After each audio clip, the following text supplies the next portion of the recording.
guys, I got W getting lizards. Anyway, guys, I'm very distressed about the state of the union of e-collars, and you know I've been that way for a while. Now this whole thing with this sit me and sit trainer, you know, Fred may want to rethink his position on using the pager. You know, dog training is not static. To say that we're going to use something that's barely perceptible as a communication device, yeah, wartime maybe. Yeah, you know. Or here's an idea. Let's make the flags real red and big where it can be seen. Let's make the lights real big.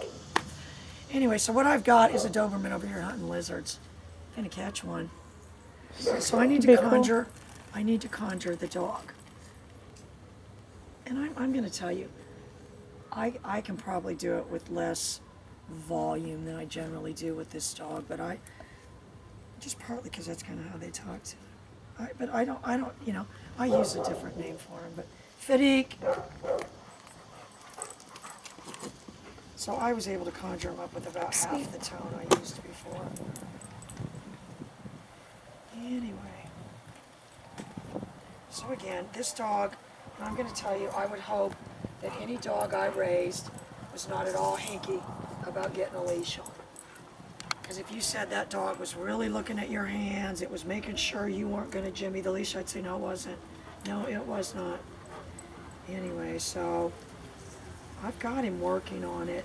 And as fast as possible, I want you to know with this dog, I've decided that it's going to be best fetch. Get it in motion.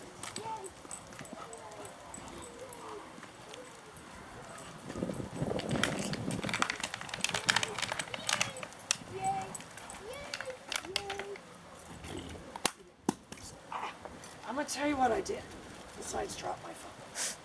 Drop my fiance. But do you notice? But that once the dog has a trained retrieve, that'll come in handy. And that I want to tell you guys, and Courtney, if you're watching, I'm sure you guys. I need a little Courtney in my life, Courtney. So if you're watching, I'm so depressed about what's going on with the state of the union. But if for practical application of a trained retrieve, people are clumsy. They do drop stuff. All right, but what I'm saying, but do you notice how he didn't think anything of that? Because I drop my phone all the time. Don't I, Summer? Yeah. Just walking along. I dropped it running the other day. It landed on the road. It bounced. It flew out of the, that's probably when it broke.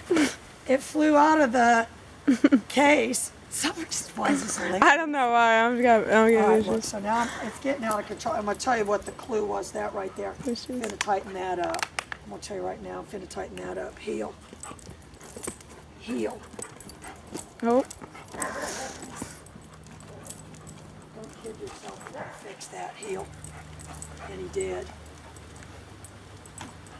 So I'm going to tell you what I did, and if you look at it, I got him with the nick. I'm going to let him know.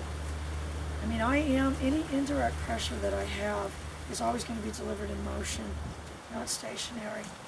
I want you guys to write that down. Because if I said to him, we need to tighten that up a little bit, that's what I was saying. Fetch. I do want to keep heel. Heel.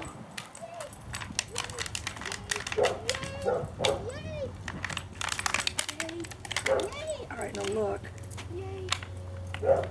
Leave it. I'm going to tell you what I did. And I may not have had to have done it, but I've used it with other ones.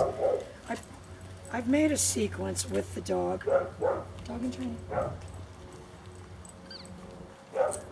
and training. Now we're kind of out of sync here. There we go. I should really teach him to rotate around on there. That's what people do. I've done a sequence with the dog. Fetch. Yay. So the sequence is, he knows the treats are here.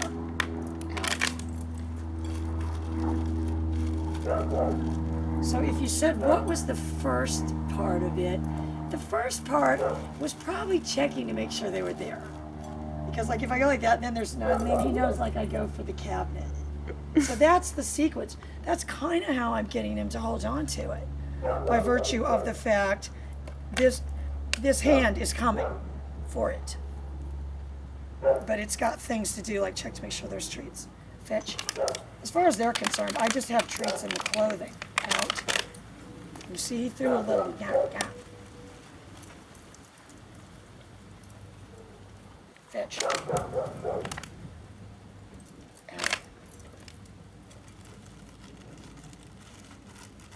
So that's where we're at, you guys.